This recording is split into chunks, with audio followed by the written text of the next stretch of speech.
की जय। संत सम्राट सद्गुरु कबीर साहेब की जय।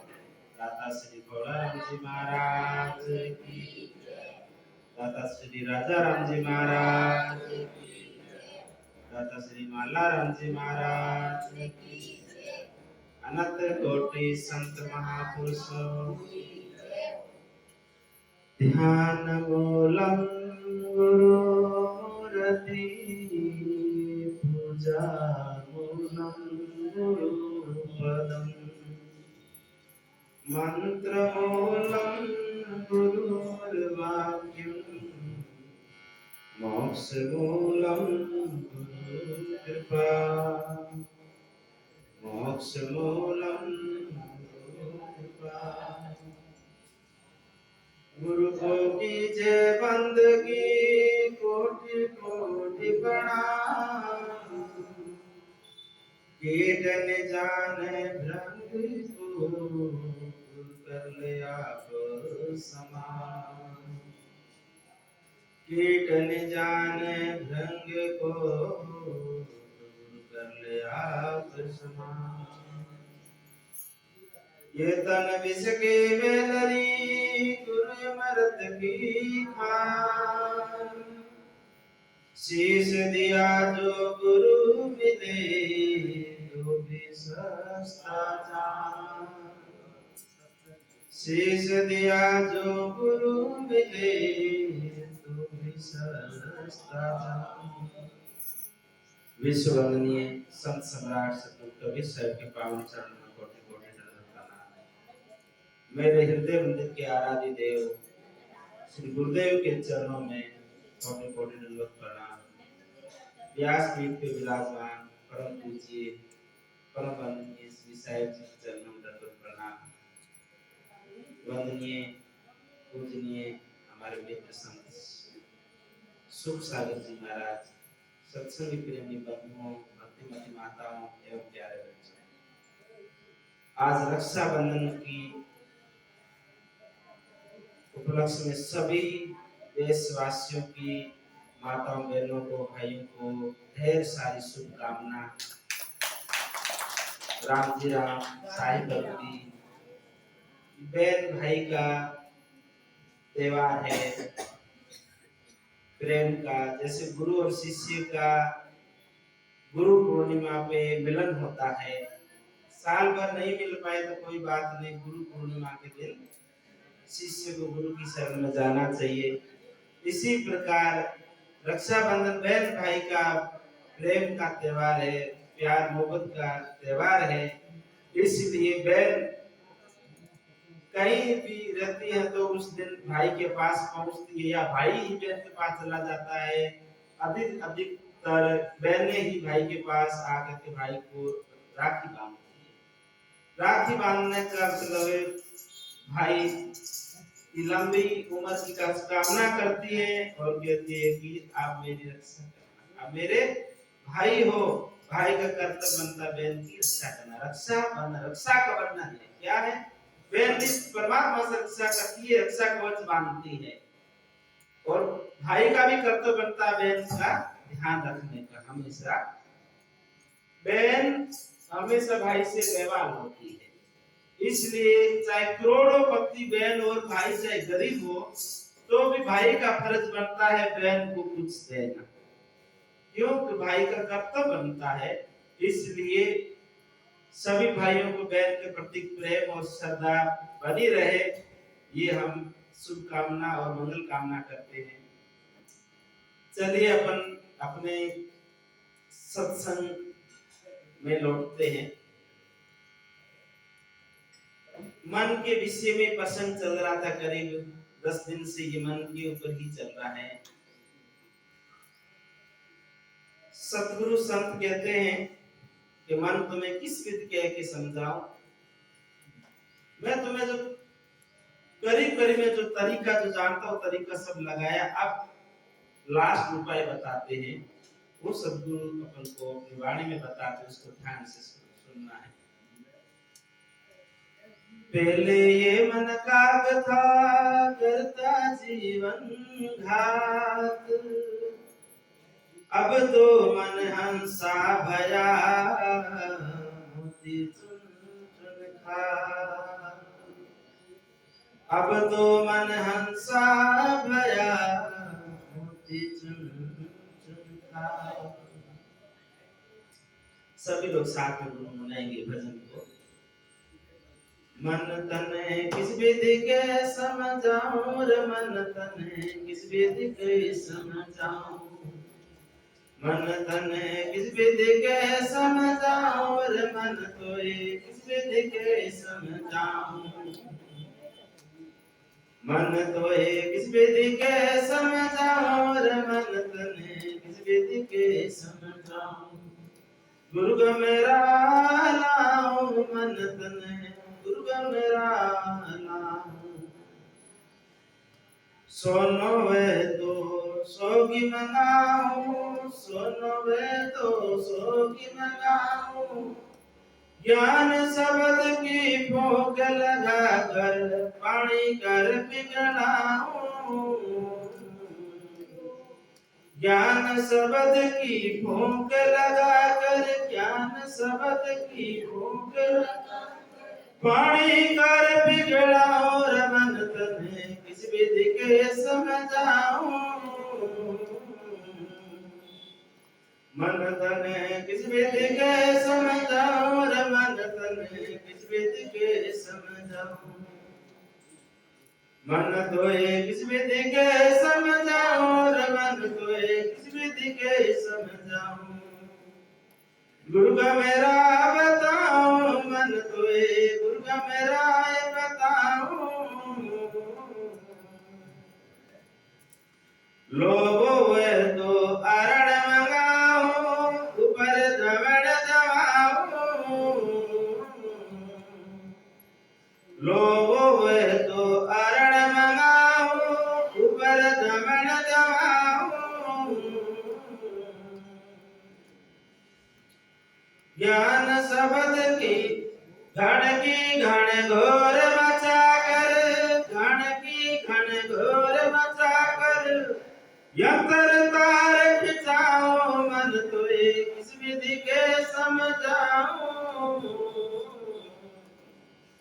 घन घोर मचा कर, घन घोर मचा कर। यंत्र तार खिंचाओ रे, मन तोय किस विधि के समझाऊं। गुरु का मेरा चलाओ मन तोय, गुरु का मेरा चलाओ। मन तोय किस विधि के समझाओ रे, मन तोय किस विधि के समझाओ। घोड़ो वे तो लगा में लगाऊं, ऊपर झील कसाऊं। घोड़ो वे तो लगा में लगाऊं, घोड़ो वे तो लगा में लगाऊं। ऊपर झील कसाऊं, मन तोय किस विधि के समझाऊं। ओए सवार तेरे ऊपर बैठो, ओए सवार तेरे ऊपर बैठो। सबक चाल चलाओ मन तोय, सबक चाल चलाओ।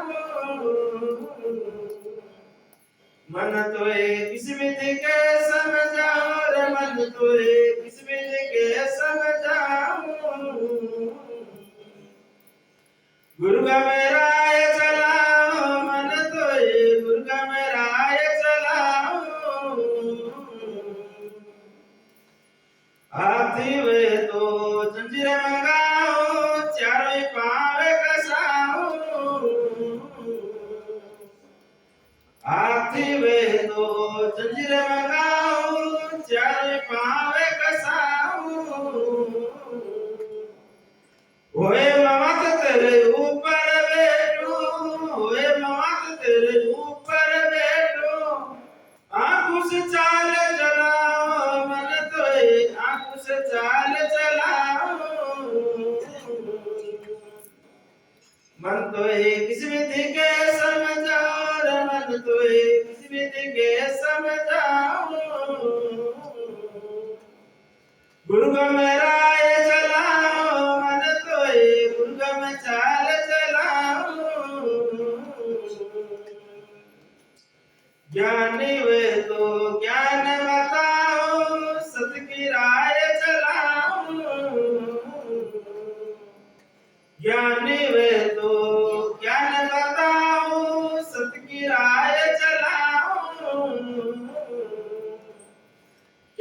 कबीर सुनो भाई साधु, कहत कबीर सुनो भाई साधु, अमरापुर ले जाओ मन तोय, अमरापुर ले जाओ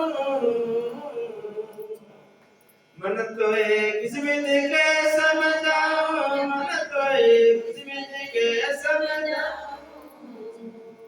गुरु गमराय चलाओ मन तोय, गुरु गमराय चलाओ मन तोय किस विधि के समझाओ, मन तोय किस विधि के समझाओ। बोलो सद्गुरुदेव की जय। हे मन तुमको मैं किस विधि के समझाऊं। सद्गुरु संतों ने इस मन के बारे में बहुत कुछ कहा, बहुत कुछ। हे मन मैं किस विधि के, तो गुरु को मैं राह चलाऊं, कैसे भी करके तुमको गुरु के रास्ते लाना है। जब गुरु का मतलब गुरु का रास्ता, परमात्मा के रास्ते पे तुमको ले आना है। मन तुमको किस विधि के, संतों ने उदाहरण दिया अलग अलग प्रकार से। धातु का नाम दिया सोना और लोहे का। सोना बहुत कठोर धातु होता है, सोना कठोर धातु होता है और वजनीय भी होता है, अन्य पदार्थ से ज्यादा वजनीय होता है। पारा भी वजनीय होता है। 1 लीटर पानी की बोतल में 30 किलो पारा आ जाता है। 1 लीटर पानी की बोतल में 30 किलो पारा आ जाता है। वजनी होता है, कम मात्रा में दिखता है और वजनी ज्यादा होता है, भारी ज्यादा होता है। जैसे रुई बहुत मात्रा में होती है पर हल्की होती है, रुई बहुत मात्रा में दिखती है पर होती हल्की है, और लोहा कम मात्रा में दिखता है भारी होता है। तो सदगुरु कहते हैं सोना वह तो सोहोगी मंगाओ। सोना को पिघलाना हो तो कहते सोहोगी को मिला करके, सुहागा, सुहागा बोलते हैं, सुहागा को मिला करके और उसके ऊपर आग लगाते हैं, आग की फूंक लगाते, तेज आग करते हैं। तो सोने के साथ सुहागा मिलाकर आग तेज करते तो सोना पिघल के पानी जैसा हो जाता है। फिर जैसा भी गहना बनवाना होता है ना, उस गहने के नक्शे के अंदर उस पिघले हुए सोने को डाल देते हैं। कान का गहना है, नाक का है, कि गले का गहना, उसका जो फरमा आता है, उस फरमे के अंदर उसको नक्शे के अंदर उलट देते हैं सोने के, पिघले हुए सोने को, तो उसका आकार ले लेता है। तो कहते सोना वह तो सोहोगी मंगाऊं, ज्ञान शब्द के फूंक लगाकर पानी कर पिघलाऊं। इतने कठोर धातु सोने को भी पिघलाकर पानी कर दिया, पर ये मन तुम्हें कैसे पिघलाऊं। इस मन को पिघलाना है, ये पत्थर दिल को पिघलाना है, परमात्मा की भक्ति में, गुरु की शरण में। इंसान चाहे तो आकाश में उड़ लेता है, इंसान चाहे तो चंद्रमा तक पहुंच गया है, पर स्वयं की खोज नहीं करता। बाहर की खोज बहुत करता है, आकाश पताल की। वैज्ञानिक लोग कुछ दिन पहले ही बता देते, इतने तारीख को मानसून आने वाला है, इतने तारीख को तूफान आने वाला, बता देते हैं। तो स्वयं की खोज नहीं करते कि स्वयं की खोज करना है, अंतर खोज करना, अंतर मन की खोज करना। जो श्वास और श्वास भजन करते हैं, राम राम करते हैं, वो अंतर मन की खोज होती है। स्वयं की खोज करना कि अंदर क्या आ रहा है। क्रोध का तूफान आ रहा है, लोभ का तूफान आ रहा है, मोह का आ रहा है। जैसे जैसे एक चीज घटती है तो एक चीज बढ़ती है। जिंदगी के अंदर एक चीज घटती है, दिनों दिन एक चीज घटती है और एक चीज बढ़ती है। क्या घटता है? वायु घटती है, दिनों दिन वायु घटते हैं, वायु यूं घटते हैं, अंजलि जीव अंजलि को नी, पल पल छिन छिन वायु घटते जीव अंजलि को नी। मीरा मारा हरीरा गुण गाय ले जब तक सुखी है। एक चीज दिनों दिन घटती है, क्या? वायु घटती है, और एक चीज दिनों दिन बढ़ती है, वो तृष्णा बढ़ती है। जैसे जैसे घटता है, कहाँ शरीर रहा, देखो बचपन का शरीर था, चला गया, खत्म हो गया। बचपन का शरीर था, प्यारा सा गुल्लू बच्चा था, कितना सुंदर बच्चे का बच्चा होता है। कोई भी बच्चे को गोदी में उठाना चाहता है, जानता है छोटा बच्चा पानी पेशाब कभी भी कर सकता है, फिर भी उस बच्चे का जो वो मासूम चेहरा, निर्विकार चेहरा, निर्मल चेहरा, बच्चे के अंदर कोई विकार नहीं है, निर्मल है, पवित्र है। जैया जन्म मुक्त होता है, जैया जब बच्चा जन्म लेता है मुक्त होता है, उस समय बच्चे के मन में कोई विकार नहीं होता है, मन के अंदर कोई मलिनता नहीं होती, कोई दुर्भाव नहीं होता है, कोई राग द्वेष नहीं होता बच्चे का।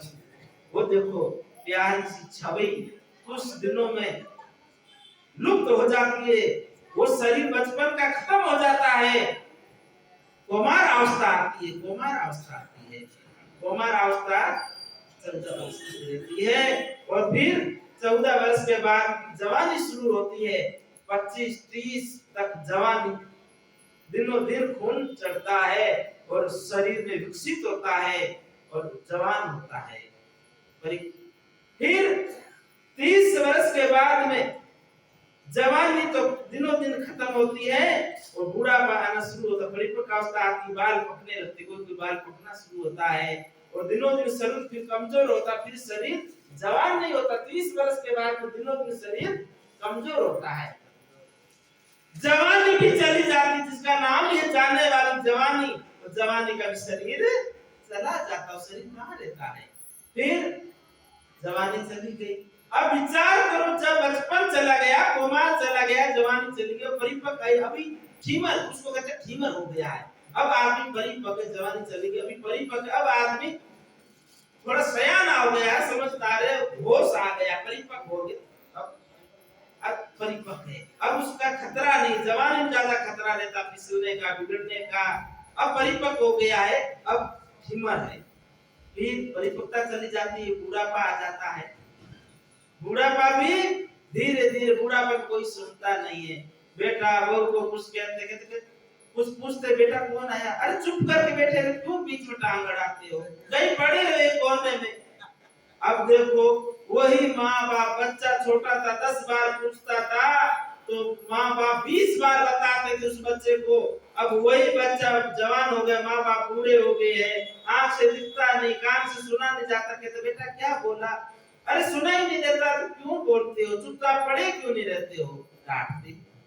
बच्चा कोई जिद करता है, माँ बाप उसकी जिद पूरी करते हैं, माँ बाप बच्चों की जिद पूरी करते हैं, पर तो माँ बाप तो बेचारे जिद करते ही नहीं है, बुढ़ापे में बेचारे बैठे रहते, कुछ पूछते उसका जवाब नहीं देते हैं, दवाई पानी का भी टाइम से ख्याल नहीं रखते। ऐसे नहीं सब बेटे ऐसे हैं, संस्कारी बच्चे हैं तो माँ बाप को पूछते हैं, सेवा करते हैं, अच्छे अच्छे बच्चे भी हैं, परंतु अच्छे बच्चे बहुत कम रह गए हैं।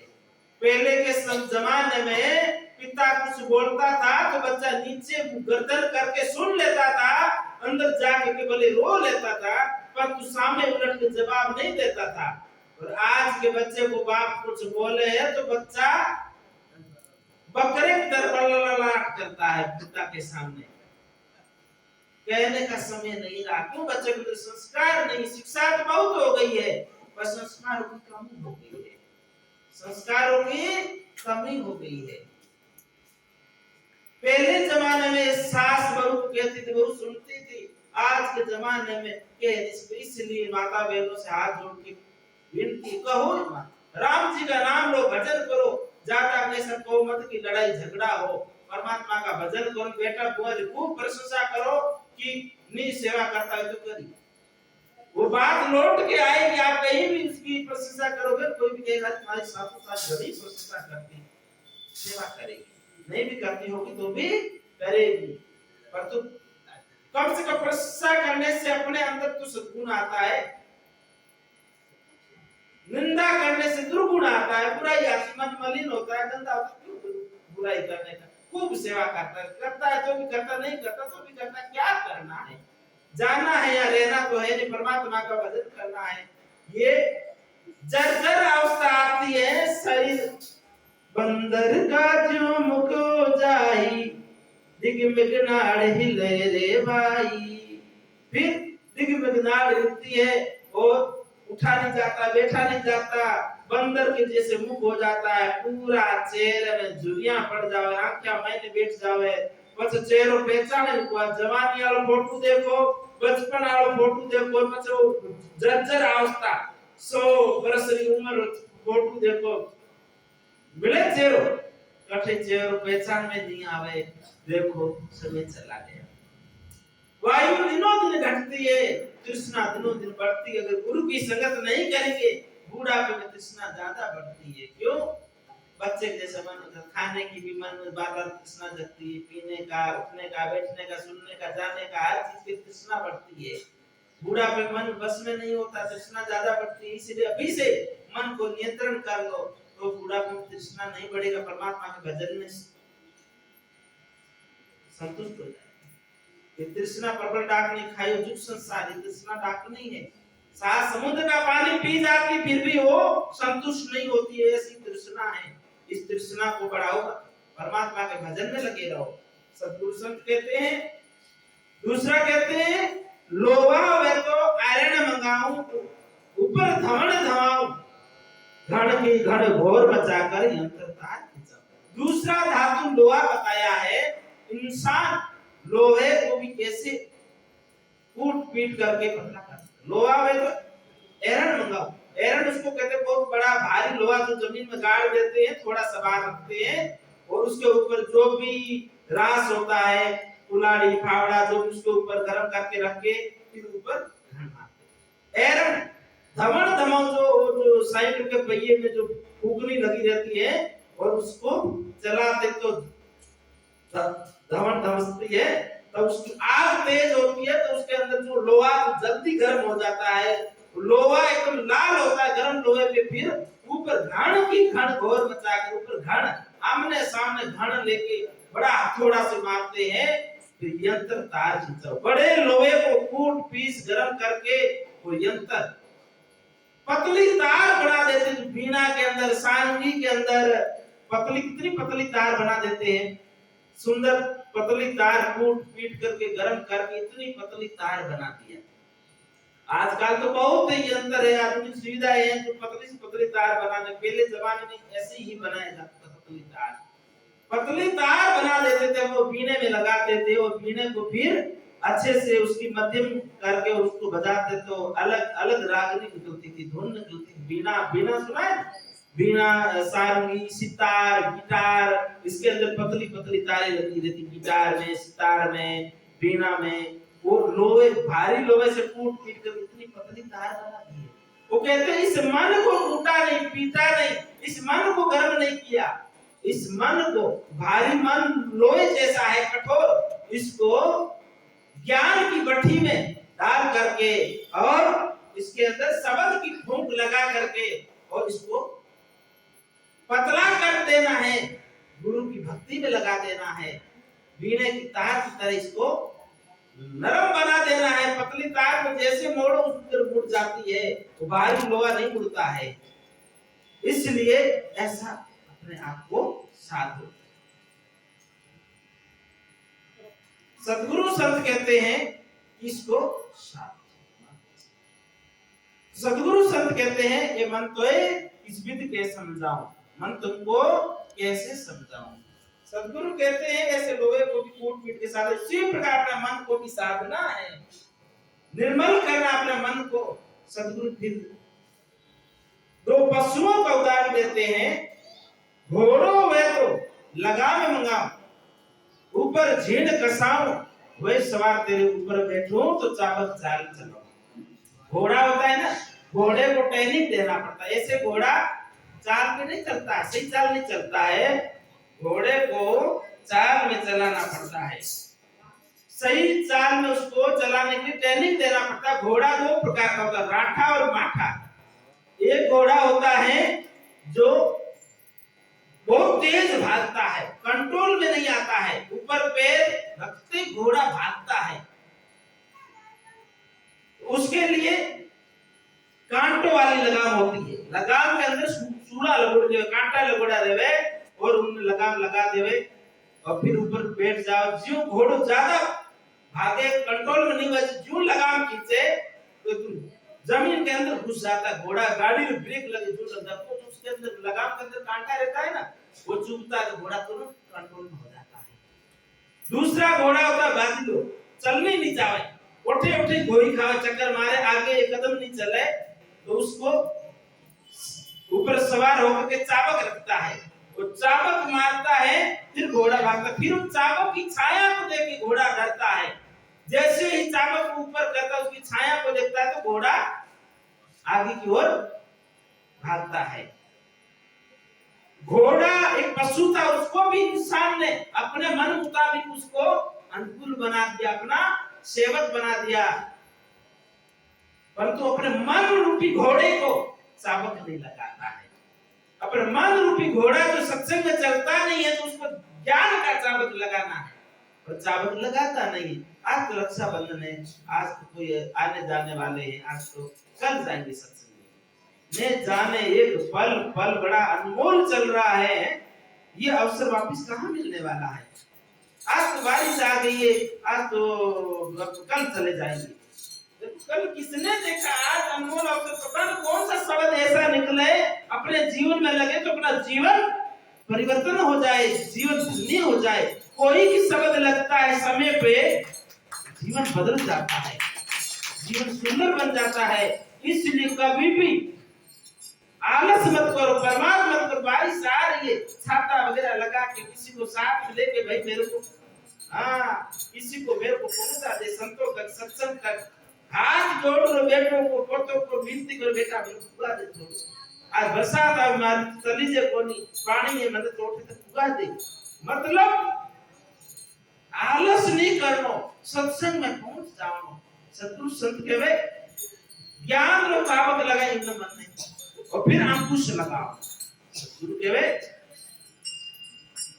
हाथी वे तो जंजीर मंगाओ, चारों पैर कसाओ, हुए मवास तेरे ऊपर बैठूं तो अंकुश दे चला। हाथी को पकड़ते हैं तो हाथी को पकड़ करके उसके चारों पैर में जंजीर बांधते हैं, चारों पैर में जंजीर बांधते। ऐसे जंगली हाथी शहर में पहुंच जावे। 2003 में उड़ीसा के शहर में हाथी निकल आया था, मदमस्त, बहुत सारी बिल्डिंग गिरा दिया, बसों को उल्टा कर दिया, खूब नुकसान किया था। मदमस्त हाथी, जंगली हाथी बहुत खतरनाक होता, भयानक होता है। उसको पकड़ने के लिए बड़ा गड्ढा खोदते हैं, 15 बाई 15 का बड़ा गड्ढा खोद के उसके ऊपर हल्की पतली पतली लकड़ियों का उसका छत डालते हैं, फिर उसके ऊपर कागज की हथेली बना के बिठाते हैं। हाथी मदमस्त कामातुर होता है, उस कागज की हथेली के ऊपर छलांग लगाता है तो नीचे तो हल्का सा छपरा होता है, हाथी के वजन में हाथी गड्ढे में चला जाता है। फिर उसको पानी भोजन चारा कुछ नहीं देते, भूखा प्यासा उसको रखते 40 दिन, और अंकुश मार मार करके उसका गुस्से को शांत करते हैं, चिल्ला चिल्ला के। फिर उस इंसान के बच्चे से भी डरता है, उसके चारों पैर में जंजीर लगा करके बांध कर उसको गड्ढे को फिर तोड़ करके उसको गड्ढे से बाहर हाथी को निकाला जाता है।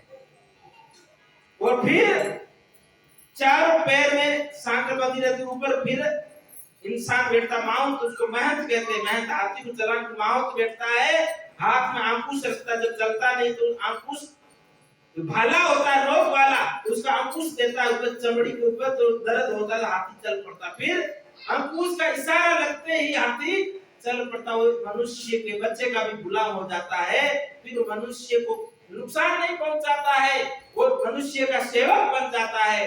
हाथी इंसान का सेवक बन जाता है। वो एक जंगली हाथी था, नुकसान पहुंचाता था, उसको इंसान ने अपने कंट्रोल में कर लिया और उसको अपना सेवक बना दिया, अपनी सेवा में लगा दिया। परंतु ये जंगली मन को इंसान पालतू नहीं बनाता है। इस जंगली मन बहुत नुकसान पहुंचाता है, कहां का अपन को ले जाता है, गंदी जगह में कष्ट भोगता है, परेशान करता है। इस मन को, अपने मन रूपी जंगली हाथी को अपने सेवक नहीं बनाया। इस मन को सेवक बना दे, इस मन को साध ले गुरु की शरण में, तो जंगली मन पालतू मन बन जाएगा, फिर तुम्हारी सेवा करने लग जाएगा, तुम्हारी सेवा में लग जाएगा, हाजिरी बजाएगा, फिर कष्ट नहीं देगा, परेशान नहीं करेगा। इस जंगली मन को गुरु की शरण में बैठी, इस जंगली मन को अंकुश लगा दो, विवेक की जंजीर में बांध के ज्ञान का अंकुश लगाओ, तो ये मन पालतू हाथी बन जाएगा, सेवक बन जाएगा। सतगुरु कबीर साहब कहते हैं, ज्ञानी वह तो ज्ञान बताऊं, सत की राह चलाऊं। ज्ञानी का मतलब जिज्ञासु। अगर जिज्ञासु हो, लगन हो, तो मैं उसको सत्य शब्द दूं, ज्ञान दूं और सत्य की राह चलाऊं। सत्य क्या है? कल एक भाई ने को कमेंट भेजा था कि सत्य क्या है, सत्य पे कैसे चले। तो सतगुरु कबीर साहब कहते हैं, जिज्ञासु हो, लगन हो, तो उसको मैं सत्य का रास्ता बताऊं। सत्य है आत्मा। आत्मा सत्य है। तीनों काल में आत्मा का नाश नहीं होता है। आत्मा अजर अमर अविनाशी है। पानी को डुबा नहीं सकता, आग जला नहीं सके, हवा उड़ा नहीं सके। कोई पांच तत्व जो मिला ये नष्ट हो सकता है, विलीन होता है, वापिस पांच तत्व मिल जाते, परंतु आत्मा का तीनों काल में नाश। भूत भविष्य वर्तमान तीन काल कहते हैं। भूतकाल जो बीता हुआ काल, वर्तमान जो भी इस समय अपन जी रहे वर्तमान, वो भविष्य आने वाला जिसको किसी ने देखा नहीं है। तीनों काल में पहले भी आत्मा थी, आज भी है, आगे भी रहेगी। आत्मा अजर अमर अविनाशी है। सत्य क्या है? आत्मा सत्य है, वो नित्य है, शाश्वत है, ध्रुव है। आत्मा मर नहीं सकती, आत्मा सदैव है, सदैव रहेगी। मन के मोह जाल के विषयों के चक्कर में पड़ करके ये आत्मा शरीर धारण करती छोड़ती है। उन विषयों से, विकारों से मुक्ति मिल जाए तो आत्मा अपने स्वरूप में स्थित है, उसका कभी नाश होता ही नहीं है। सत्य आत्मा, सत्य के रास्ते पे चलना, बेईमानी नहीं करनी, ईमानदारी रखना, अंतर आत्मा की आवाज सुनना।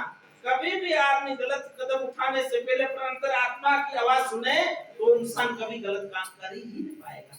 आदमी मन की सुनता है, अंतर आत्मा की सुनता ही नहीं है। अंतर आत्मा की आवाज को तो दबा देता है नीचे, और मन की आवाज को ऊपर लाता है। नहीं, चलो चलो आज मेला में चलते, वहां पे तो झूला झूलेंगे, वहां पे ऐसा ऐसा ऐसा ऐसा मन को लालच देता है मन, और वहां सत्संग से उठा करके वहां ले जाता है, कहां ले जाता है? कुसंग में। इसलिए सत्संग में लगे रहना चाहिए। सतगुरु संत साहिब कहते हैं, कहत कबीर सुनो भाई साधु, अमरापुर ले जाओ। सतगुरु कबीर साहब ये मन तू मेरे बताए रास्ते पे चले, एक ही रास्ता है मन तुमको समझाने का, गुरुगम लाने का। तुम मेरी लगन कर, तुम जिज्ञासा कर, तो तुमको सत्य का रास्ता बता करके कहत कबीर सुनो भाई साधु, अमरापुर ले जाओ। अमरापुर है अमर आत्मा। अमरापुर कहीं ऐसा लोकांतर कहीं बाहर नहीं है, स्वर्ग नरक की कहीं बाहर नहीं है। ये नहीं सोचना कहीं बाहर है स्वर्ग नरक।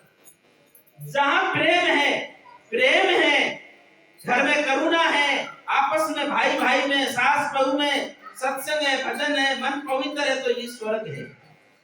मन गंदा है, लड़ाई है, झगड़ा है, आपस में खींचातानी है, मन मोटाव है, यही नरक है।